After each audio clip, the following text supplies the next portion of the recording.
if you like my channel, please subscribe, like, share, hit the bell icon. And for cauliflower and spinach pakora, following are the ingredients. I'm using besan flour, into which I've got cumin, some chili powder, salt to taste, and I've got coriander leaves chopped.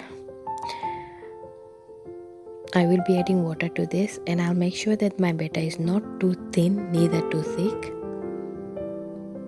As you know, the besan can be very thick.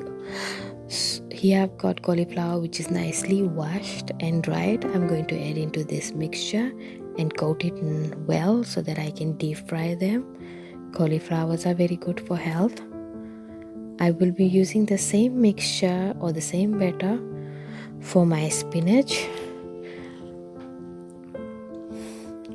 For my spinach, I've added chilies and onions to this. Spinach is very good for iron. And now I'm going to deep fry all my pakoras, spinach as well as cauliflower. My first lot is ready. You can see they are frying very nicely. And I'm using a tablespoon to put the pakoras in the oil. And you can see my snack is ready for afternoon tea. Hope you like the recipes. Please do subscribe. Thank you.